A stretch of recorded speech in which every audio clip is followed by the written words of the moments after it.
Hey guys, my name's Kate. If you haven't been here before, I'm a hairstylist. I have 20 years experience, and on my channel we talk all things hair all the time. I'm here to help hairstylists and clients and anyone interested in operating a hair tinsel booth or a hair tinsel business. I'm here to help you. If you have any questions, leave them in the comments. I will personally answer any questions myself. Today what we're doing is we're preparing for my hair tinsel vendor booth coming up at the end of July, which is currently 3 weeks from now. I have a lot of things to do to prepare for my vendor booth. I honestly never feel fully prepared leading up to it, but it always works out.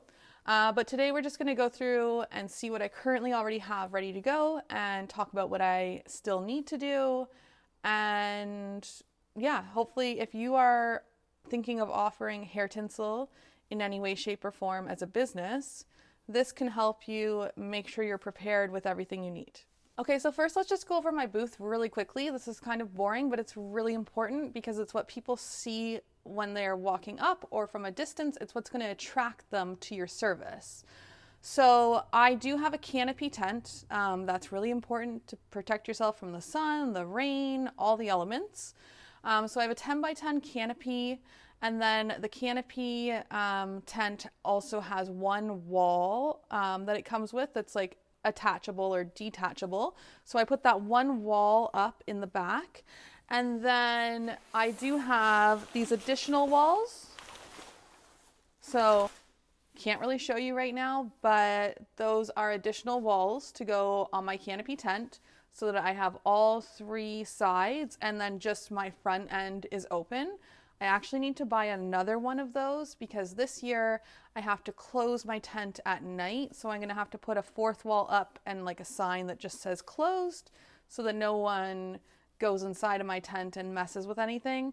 Of course, I'm not gonna leave valuables behind there, but I will leave things like my table and chair and mirror and hope for the best. One thing I purchased this year was a table covering. It's on its way from Amazon right now. It's going to look much more professional. I chose red because it just stands out. So I'm going to have a red table covering coming from Amazon. I have a 6x3 table that I put in front, and then there's just enough space beside that, about 4 feet, for me to work with clients.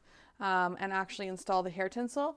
What is actually inside my booth is basically just for me. So I install the hair tinsel right near the entrance of the booth, and I don't invite people into my tent really. I just use the tent to kind of chill, hang out, have my stuff available. I also have a 5-year-old, so I let her hang out in there while I'm doing hair tinsel too. The next thing that I like to think about is inside those walls, I want it to really look like shiny and attractive, so people want to come and get their hair tinsel done.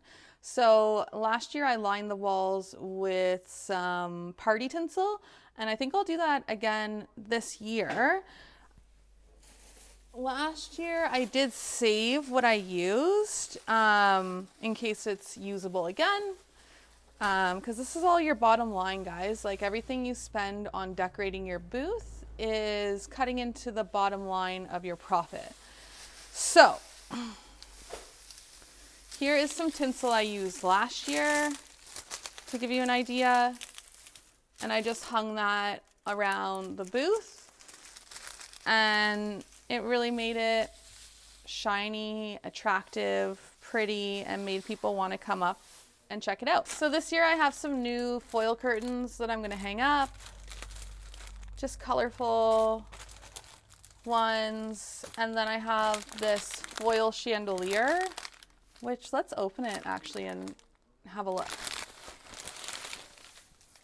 Okay, so this year I have this foil chandelier. Oh, pretty. Okay guys, so this is the tinsel chandelier that I purchased, and this will be hanging in the center of my booth just as an attractant for people to know what I'm offering and also attract them to my booth. Okay guys, so the next thing is you need some signage to let people know what you're doing. Now I think I'm gonna go on Vistaprint this year and get a banner made that says hair tinsel that's gonna go along the top of my canopy right above my head. I haven't actually done that yet, so hopefully I have enough time.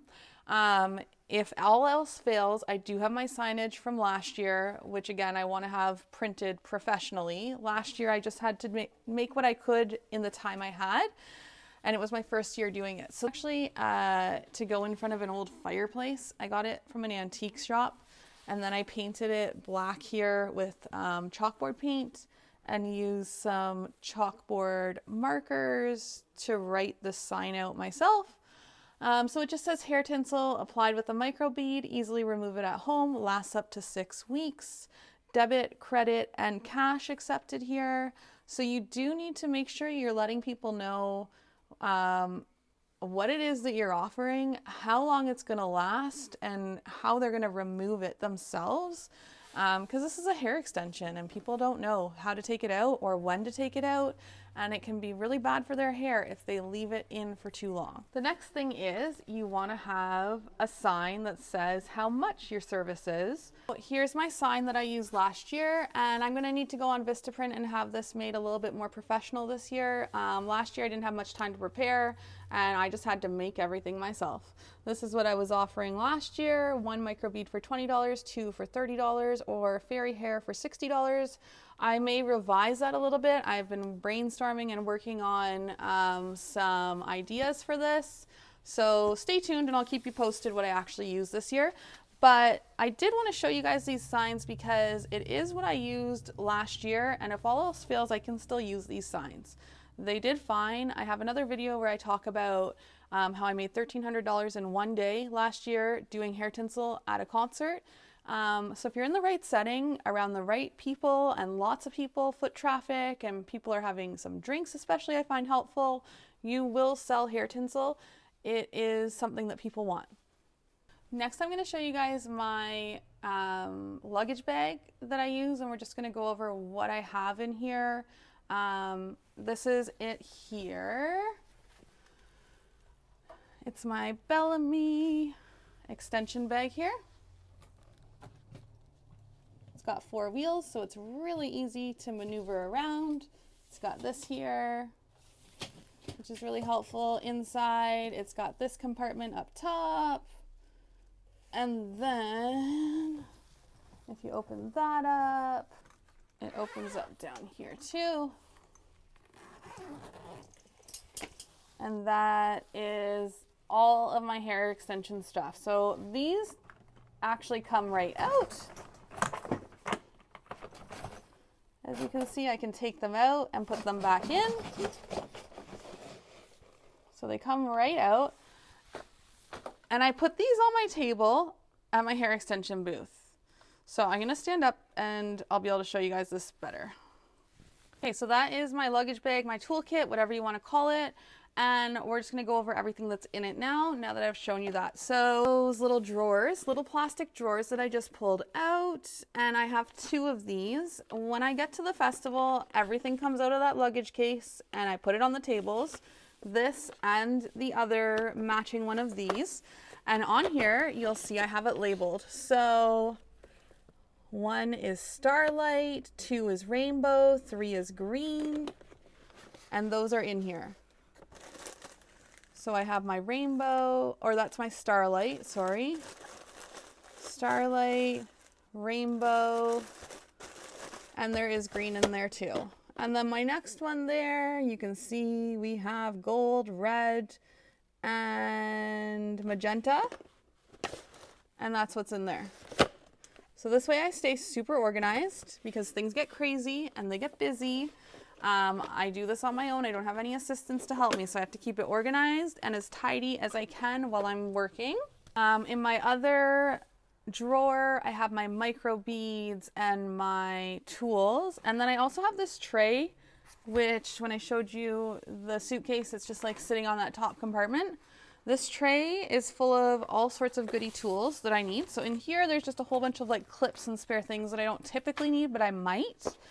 This is my belt that I wear when I'm installing hair tinsel, and I can put my clips and combs and like this for installing the hair tinsel. I forget what you call it, but I put all that in my belt. These are my pliers, my Bellamy pliers to squeeze those micro beads shut. Tons of clips. You need lots and lots and lots of clips, different types of clips for different types of hair. Micro beads, easily accessible, and then I have extra micro beads always in my drawers where I can restock this when needed. Another thing that I'll probably do is prep mannequin head. Behind me, one of these guys up here, or both of them, to have hair tinsel in it and show what I'm offering, because some people do ask, what does that look like? So I hope that you found this video somewhat helpful if you're thinking of setting up a market booth for hair tinsel. I clearly have some things I need to go work on, some things I need to get printed and stuff. So I'm going to go do that now, but if you have any questions about anything hair tinsel related, please drop it in the comments. For one, I really appreciate it because it helps boost my content on the algorithm. And secondly, I'm just here and happy to help you. So if you have any questions, make sure you ask. Like this video and subscribe to my channel if you want to help support me or if you're just interested in what I'm doing. Okay, have a great day, guys. Thanks. Bye.